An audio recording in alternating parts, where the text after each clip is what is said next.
My sister said, "Please, don't come to my wedding. Your husband has tattoos. Our relatives can't see that." Mom said coldly, "Don't bring that deaf child.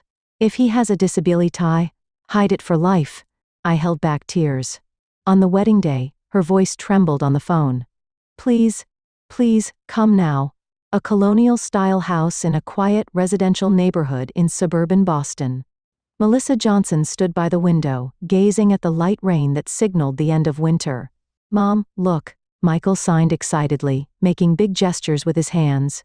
He had just turned 7.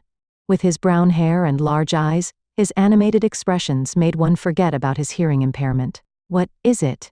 Melissa signed back, looking at the paper her son had spread out. There was a fire truck and a man drawn as a hero. "It's a picture of Dad," Michael proudly signed. "That's wonderful." "It looks just like him," Melissa answered with a smile, gently stroking her son's head.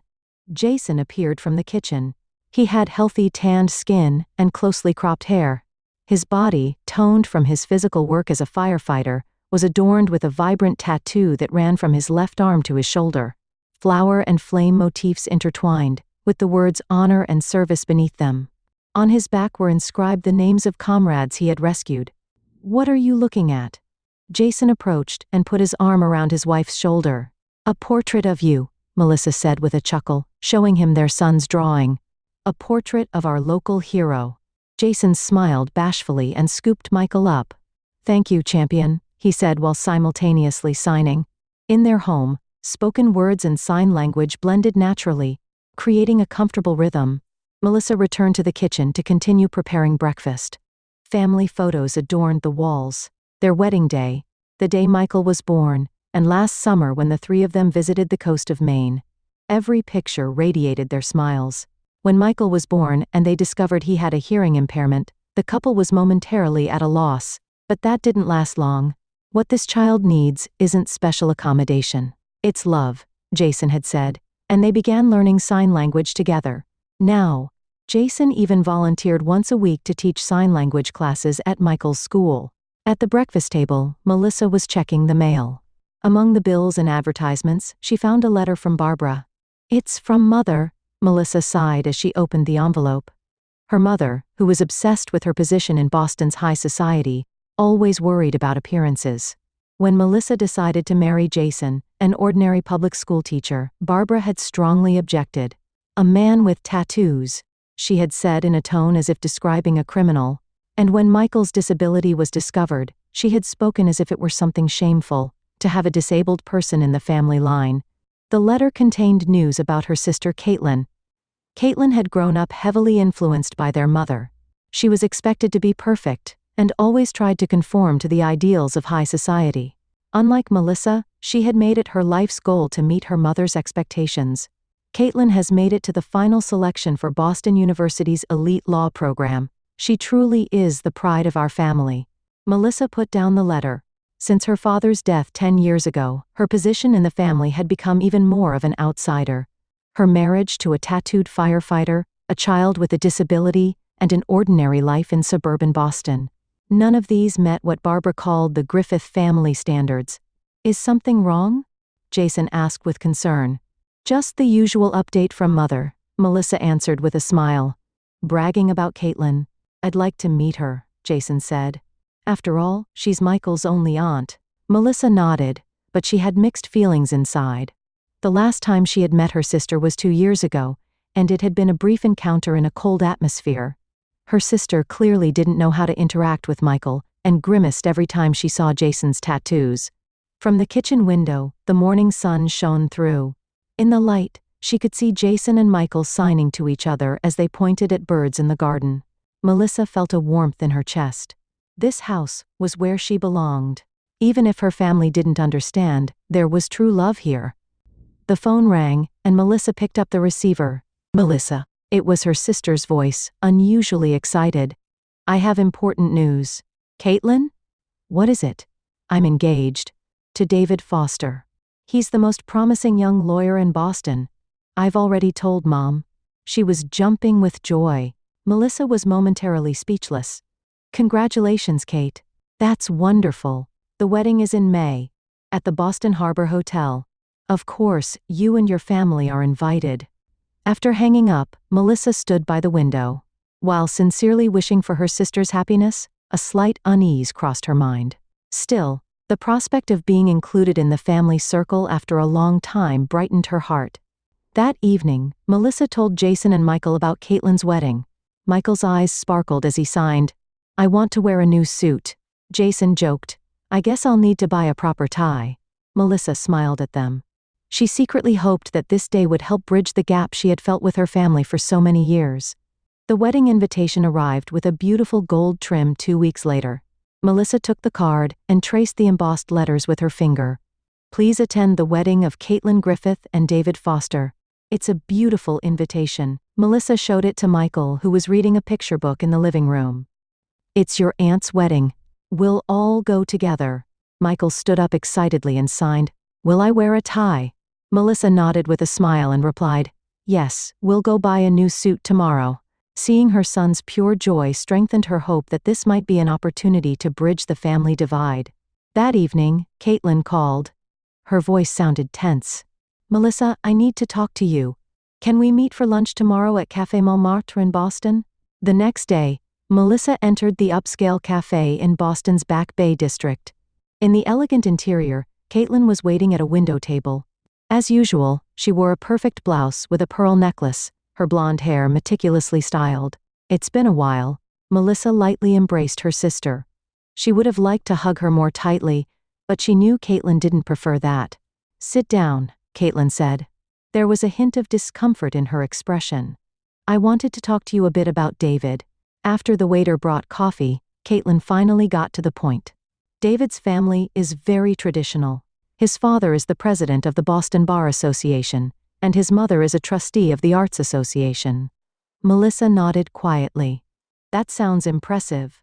"So," Caitlin paused as if choosing her words carefully. "The wedding will be extremely formal and elegant. Many of David's family friends and important figures from the legal world will be attending." Melissa tilted her head, not understanding what her sister was getting at.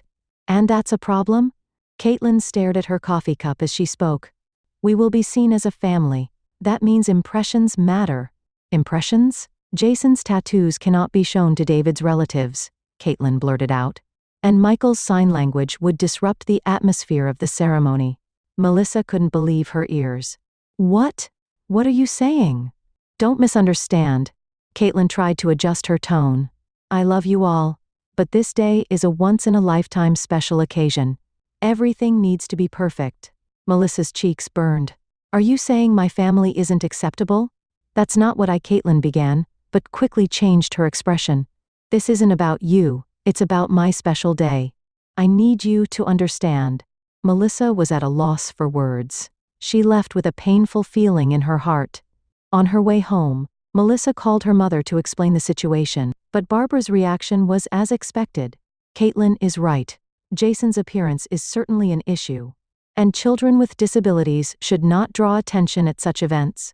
"Mom," Melissa's voice trembled. "Melissa, you always want to do things differently. But this time, think about Caitlin. You understand how important this marriage is for her, don't you?" Melissa returned home fighting back tears, where Jason and Michael warmly welcomed her. "What's wrong?" Jason asked with concern, seeing his wife's expression. Melissa tried to explain but stumbled over her words. Just then, the phone rang. It was Barbara. Melissa put it on speakerphone with a tired expression. "Have you reconsidered?" Barbara's voice filled the room. "Reconsidered what?" "About Caitlin's wedding. I'll explain about you to David's family. But there are some conditions." Barbara's voice sounded cold. "Please, don't come to the wedding," Melissa gasped. Jason took her hand. "Your husband has tattoos, right? I can't introduce him to our relatives." Barbara continued. "And don't bring that deaf child. If he has a disability, keep it hidden forever." Melissa hung up with trembling hands, desperately holding back tears. Silence filled the room. Michael looked anxious, seeing his parents' expressions. "What's wrong?" He signed. Jason gently embraced his wife and answered his son in sign language. "It's okay. Mom is just a little sad." That night, after putting their child to bed, Melissa and Jason had a heart-to-heart conversation in the living room. You don't have to go, Jason said. Thank you for teaching us what a real family is. To Michael and me, you are the most important person in the world. Melissa cried in Jason's arms. She was glad she had chosen this man who had tattoos, was a firefighter, and loved Michael unconditionally. The next morning, Melissa sent a short message to Caitlin. Kate, I won't be able to attend your wedding. I would like you to respect our family as we are this time. I wish you happiness. After pressing the send button, Melissa stood by the window, looking out at the world. The soft spring sunlight illuminated her face through the curtains. In the depths of her wounded heart, she contemplated the true meaning of family. The wedding day arrived with the bright May sunshine. Melissa had been up since early morning, preparing for a picnic. In the kitchen, Michael was helping make sandwiches. This one is for Dad, this one for Mom, and this one for me.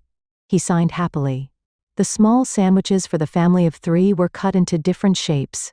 From the living room, Jason called out as he prepared blankets and a frisbee. The weather forecast is perfect. A great day for a picnic at Blue Hills. Melissa smiled, but in the back of her mind, she was still thinking about her sister's wedding. By now, Caitlin would be dressed in her dream wedding gown, experiencing the most important day of her life. Trying to shake off her complex emotions, she told herself, "Let's enjoy today." Just as they finished preparing for the picnic, Melissa's cell phone rang. Caitlin's name was displayed on the screen. For a moment, she considered ignoring it, but thinking it might be something important, she answered. "Kate? Aren't you in the middle of your ceremony?" What she heard from the other end was crying. "Melissa," Caitlin's voice was trembling. Please come right away." Melissa felt a chill run down her spine. "What's wrong? What happened?" "David, his speech, everything. I was wrong." Caitlin stumbled over her words. "Please, I want to see you all. Calm down, Kate. What happened?" Melissa tried to maintain her composure. "There's no time to explain. Boston Harbor Hotel, Grand Ballroom. Right now." The call ended. Melissa looked at Jason with a confused expression. That was Caitlin. "Something terrible seems to have happened. What do you want to do?" Jason asked seriously. Melissa took a deep breath. "I wonder if we should go, but considering what happened, let's go." Jason answered immediately. "Your sister's in trouble, right?" Michael, sensing the situation, signed, "Let's go." The 3 of them quickly changed and got into the car. Melissa had no time to dress up, so she wore a simple dress with a cardigan. Jason wore a long-sleeved shirt to hide his tattoos. Michael remained in the button-down shirt and chino pants he had been wearing since morning. "I wonder what happened." Melissa was deep in thought in the car. What could David's speech that Caitlin mentioned have been? The Boston Harbor Hotel was one of the most prestigious in the city. Passing through the grand entrance with luxurious chandeliers and marble floors, they hurried to the grand ballroom. Caitlin was standing in the lobby in her wedding dress, her makeup smudged. Her eyes were red, clearly having cried. As soon as she saw them, she rushed over. "You came?" Caitlin said tearfully. Surprisingly, she knelt down in front of Michael, and, though awkwardly, signed, "I'm sorry." "What happened?" Melissa asked. "Come in." Caitlin led them into the venue. "David will explain." Entering the grand ballroom, they saw hundreds of guests sitting quietly, the ceremony seemingly paused. At the front, on a platform stood the groom, David Foster, in a tuxedo. He was tall with refined features, the typical appearance of a Boston elite. Seeing them enter, David's expression showed relief. A murmur arose from the audience. Barbara also turned from the front row and stared at Melissa with a surprised expression. David took the microphone and said, "Excuse me. Let me continue. I was just speaking about what a true family means." His voice resonated through the hall. "The woman I am about to marry, Caitlin Griffith, has a sister, Melissa Johnson, and her husband Jason, and their son Michael." Melissa was speechless. David smiled at them and continued. "I learned, just before the ceremony, that they were not going to be here today. And when I found out the reason, I felt deeply saddened." Silence spread through the venue. "I was told that Jason's tattoos and Michael's hearing impairment were the reason.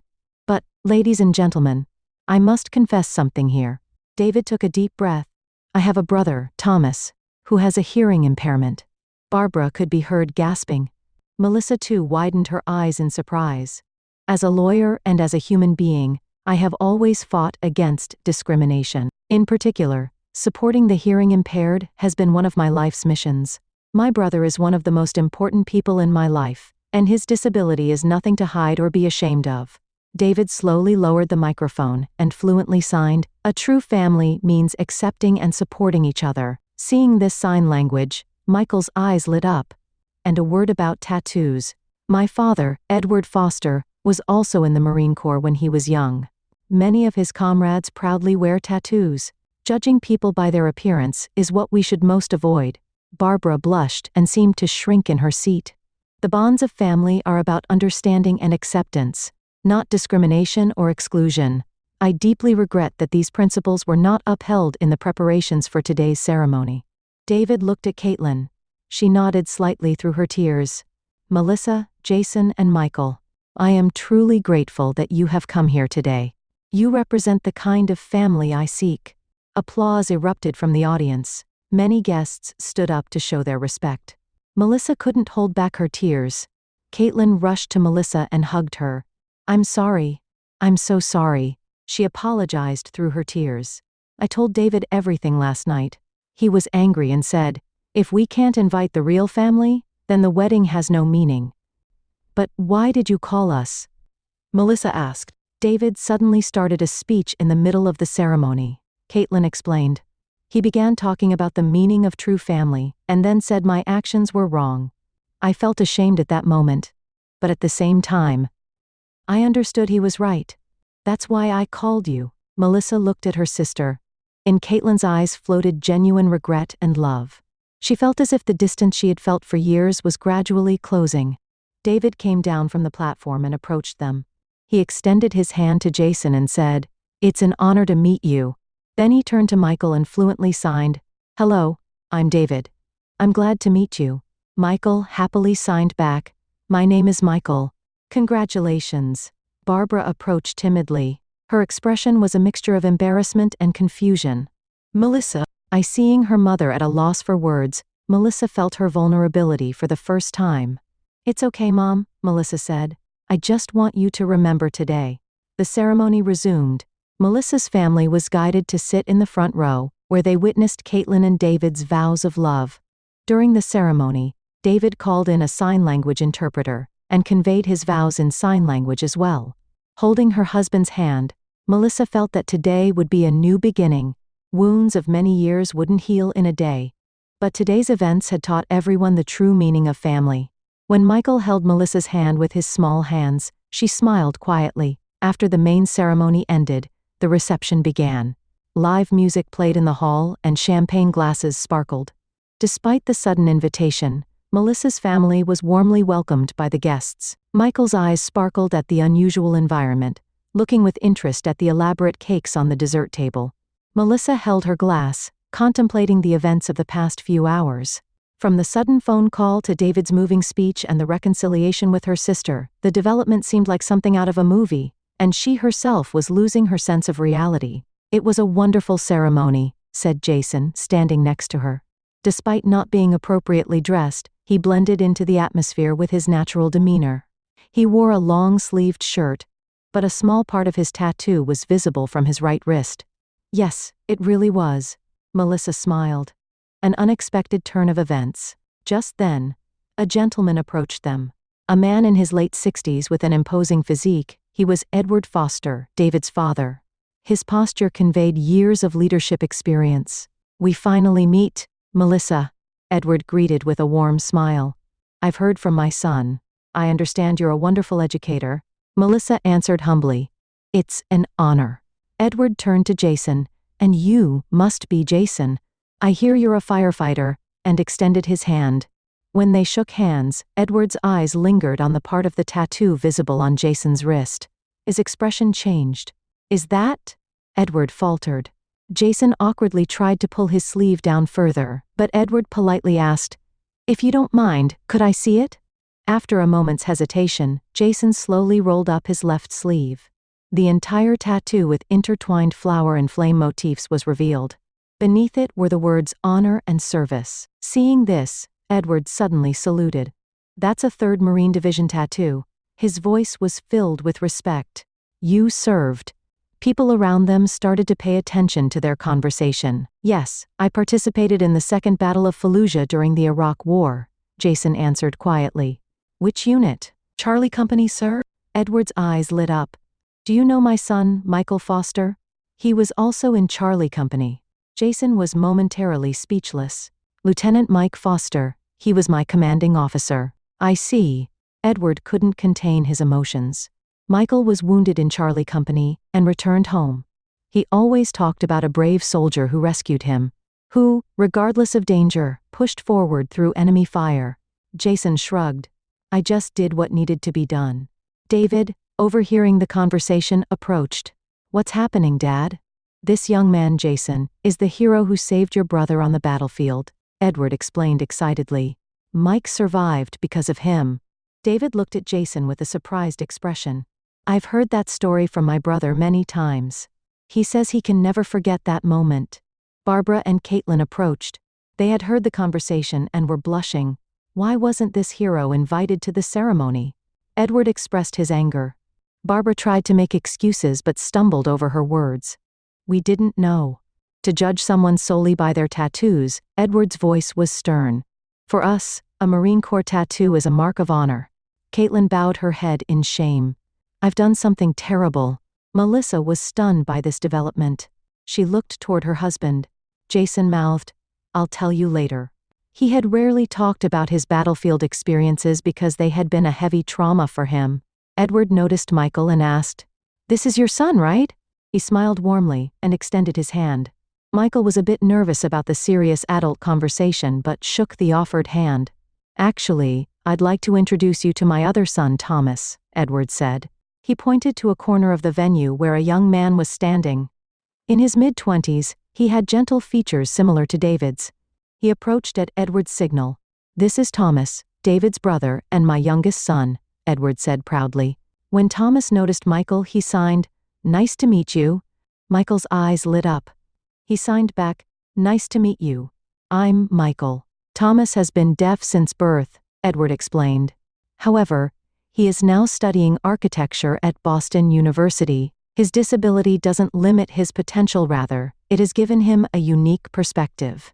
Barbara stood speechless, seeming deeply shaken in her values. Actually, David continued, in the support center for the hearing impaired that we plan to be involved with, we're also planning to collaborate with veterans like Jason. There are similarities between the PTSD experienced by those returning from battlefields and the social isolation felt by the hearing impaired.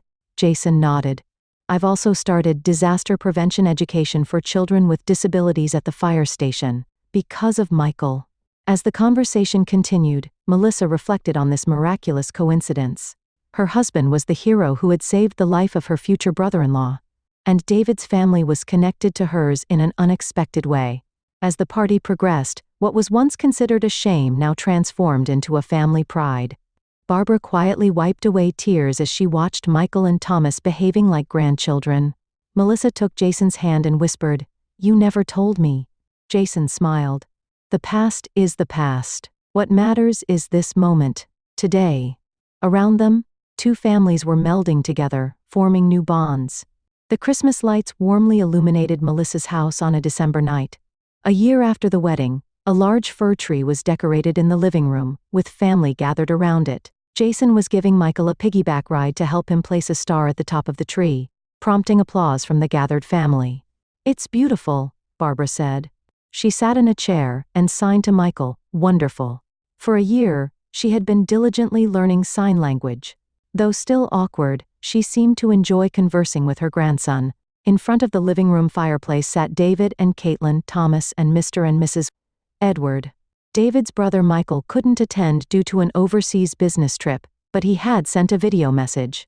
The room was filled with warm conversation and laughter. In the kitchen, Melissa and Caitlin were preparing dinner. Their relationship had changed significantly over the year. I still can't believe it, Caitlin said as she cut an apple pie. How arrogant I was this time last year. What's important is not the past but the present, Melissa gently replied. Barbara entered the kitchen. Her expression had a softness that she had never shown before. Is there anything I can help with? Melissa smiled. Thank you, Mom. Barbara looked at her two daughters and sighed. It's hard to admit past mistakes. But I'm truly ashamed of myself for judging people by their appearance or disability. Tears welled up in her eyes. I'm sorry I hurt you. Melissa approached her mother and hugged her. It's okay. We're family. Returning to the living room, David was teaching Michael and Thomas how to use a new tablet. A sign language learning app was displayed on the screen. The Support Center for Children with Hearing Impairments is set to open next month, David reported to Melissa. Kate arranged all the legal matters. Caitlin shrugged bashfully. Many children will benefit. Especially talented kids like Michael. Edward was engrossed in conversation with Jason by the window.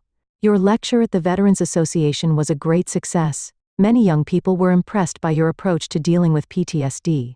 Jason smiled. Being able to reunite with Lieutenant Mike, whom I helped back then, was truly a miracle. As she was leaving, Barbara kissed Michael's cheek. Let's go to the museum together next week, she promised in both sign language and words. Thomas signed to Michael, "Enjoy Christmas," and the two exchanged a firm handshake. After the family had left, Melissa stood in the living room, watching the snow begin to fall through the window. Jason put his arm around her shoulder, and Michael stood between them. Happy? Jason asked. Melissa took a deep breath and looked around at her family. Very, she was reflecting. A year ago, she had been rejected by her family and carried deep wounds in her heart. But now, her heart was filled with peace. David's speech about the essence of family being not about differences in appearance or ability, but about accepting and supporting each other, was now etched in everyone's hearts. Michael looked up at his parents with a smile and signed, "Love, family." As Melissa hugged her son, she quietly savored the realization that a true family is bound not just by blood, but by heart.